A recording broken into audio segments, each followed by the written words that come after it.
I was going to ask, how do you surrender without engaging the ego? I think really the solution is to just spill into stuff and not give it to the egoic habits. Yeah. So so that's a good question. Yeah. How do you surrender without engaging the ego?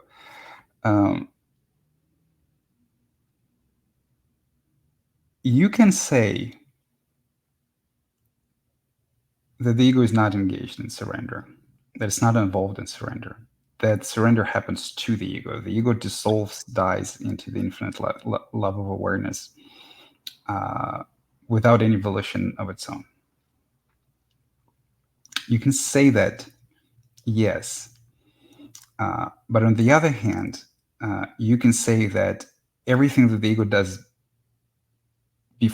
everything that happens before that in the pursuit in the search for enlightenment is also ego is doing. So it's kind of a paradox. The ego is the one that wants to meditate. Yeah.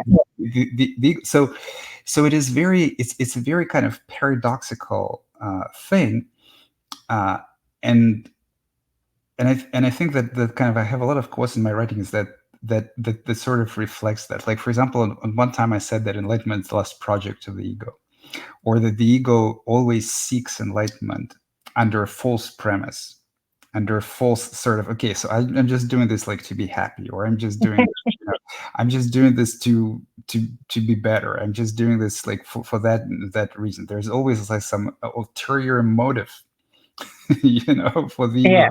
and then it later gets destroyed. And some other people say things uh, like if you search for enlightenment, or if you search for divine for long enough, the divine starts searching for you. So at a certain time, it's like the ego is also the driving force towards on the spiritual quest, but at a certain time, it is overtaken by the quest itself, right? And the same thing can actually be said about using the intellect to destroy the mind. I don't think that the mind is an intellect, but certainly in the dream state it feels like it. So that's why kind of people feel like they're going crazy. So the technique that I use, or for example, the technique that Jed McKenna has described, the spiritual autolysis, where you kind of try to say one thing that is true and then you attack it from all the different angles. You can say that this also is you kind of using the ego to destroy the ego, or to get to the moment of insight, to get to the moment of glimpse. So in my further writings, I one time I wrote, uh, every insight is of the ego. The ego devours itself. I read the other day. Says yes, yes. So it is a very kind of strange paradoxical self-consumption process, because the ego exists in you, and so it was created by you, and it is ultimately destroyed by you. And so the ego can drive itself towards the brink of enlightenment. The ego can drive itself towards the greater openness. You could even say that in working with my students, I use their egos to get them closer and closer to truth. So uh, it's a kind of a mind-boggling thing if you think about it, but nevertheless, it's true. So you can use ego to get closer and closer to the point of enlightenment if you use it correctly. How would that be to use it correctly, the best way? I cannot answer this question. Oh, okay. You need context, an example? Yeah, without context, because it's very vague. Like for example, well, the first example is for that I already gave, right? So using the intellect, uh, then there's all sorts of luring techniques for the ego. Actually, like for example, honesty or strength can be very luring for the ego. Kindness can be luring for the ego. If you actually look at Buddhism, it's if you look at Buddhism, it's basically just a language of grandiosity. It's like, you will be great. There's a noble path. You will be noble. You will be. It's basically the language that is designed to be extremely appealing for the ego.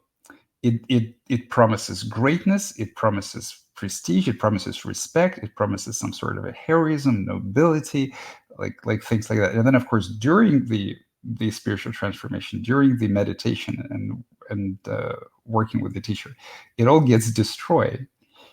This kind of corrupted ideas of the ego, like I want to be noble, I want to be high, I want to be this, that, uh, this or that. So what happens oftentimes in meditation, by the way, also is that, and in psychedelic trips, is that, like, people who are very beat up in life start having very good meditation experiences first. The bad meditation experiences, are like very deep, serious shadow work, happens much later. So there's, because you see, the ego is at the same time,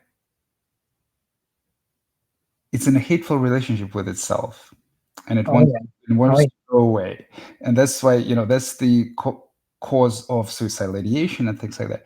Uh, but on the other hand, uh, it is it,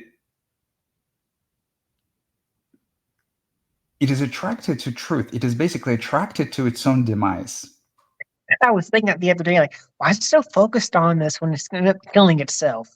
Right. Yes, yes, because it doesn't exist, and for you, I mean, you can also say that, like, for you, from your perspective, the true self perspective, whether however you define true self, as like consciousness, awareness, no self, it doesn't matter. Like from your perspective, that's also liberation.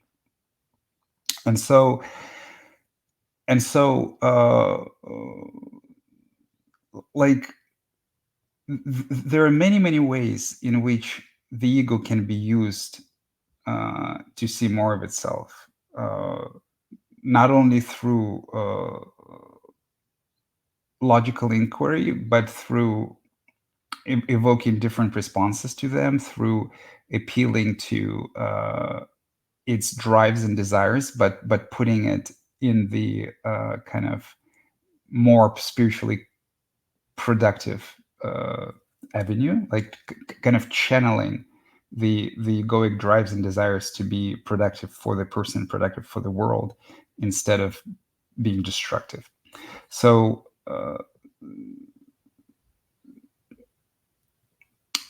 I guess that's the most I can say without it being very specific. So, like, Yeah. if you want to make it specific, then I can see if there is anything I can say. But without being very specific, that's, I guess, the most I can say.